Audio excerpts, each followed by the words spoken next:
ఇక వివరాల్లోకి వెళ్తే జిల్లాలో వెట్టి చాకరీ నిర్మూలనకు ప్రతి ఒక్కరూ కృషి చేయాలని జిల్లా కలెక్టర్ తమీం అన్సారియా పిలుపునిచ్చారు. వెట్టి చాకరీ నిర్మూలన దినోత్సవం సందర్భంగా ఒంగోలులోని కలెక్టరేట్ వద్ద అవగాహన ర్యాలీని జిల్లా కలెక్టర్ జెండా ఊపి ప్రారంభించారు.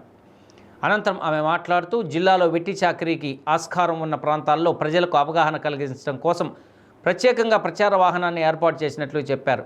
వెట్టి చాకరీ చట్ట ప్రకారం నేరమని, దాన్ని ఎవరూ ప్రోత్సహించరాదని కోరారు. ఈ కార్యక్రమంలో కార్మిక శాఖ డిప్యూటీ కమిషనర్ గాయత్రీదేవి, జిల్లా వైద్య ఆరోగ్య శాఖ అధికారి వెంకటేశ్వర్లు, జిల్లా విద్యాశాఖ అధికారి కిరణ్ కుమార్, జిల్లా పౌర సరఫరాల అధికారి పద్మశ్రీ, జిల్లా బాలల హక్కుల అధికారి దినేష్ కుమార్, వివిధ స్వచ్ఛంద సంస్థల ప్రతినిధులు పాల్గొన్నారు.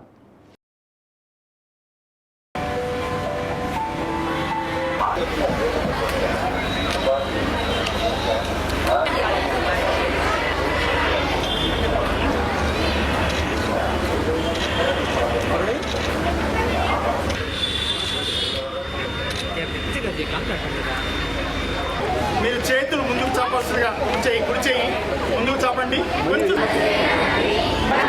ఈ పరిస్థితిని సమూలంగా మార్చడంతో పాటు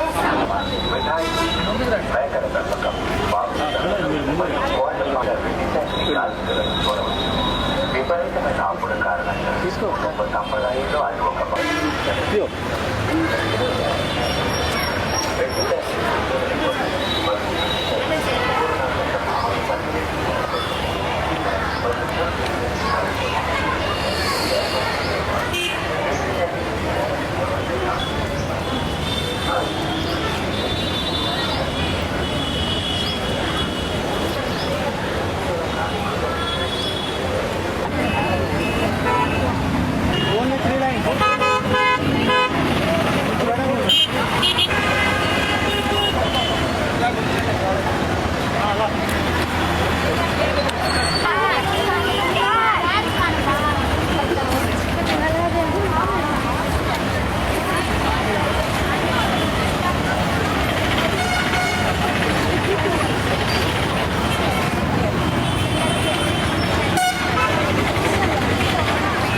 ఫిబ్రవరి 9th 1976లో బాండర్ లేబర్ అబాలిషన్ యాక్ట్ అమలులోకి వచ్చింది. ఫిబ్రవరి 9th ప్రతి సంవత్సరం బాండర్ లేబర్ అబాలిషన్ డేగా పాటించడం జరుగుతున్నది.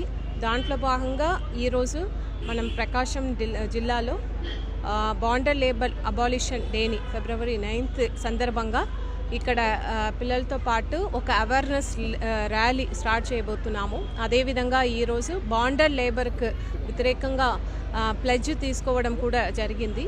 అదేవిధంగా ఇప్పుడు ఐజేఎం సంస్థ తరపున ఇప్పుడు మన ప్రకాశం జిల్లాలో ఒక అవేర్నెస్ ర్యాలీ ఎక్కడైతే బాండర్ లేబర్ ఉన్నారో దాని గురించి, యాక్ట్ గురించి ప్రజలు అందరికీ కూడా ఒక అవగాహన కల్పించడానికి అవేర్నెస్ వెహికల్ కూడా ఈరోజు ఫ్లాగ్ ఆఫ్ చేయబోతున్నాము.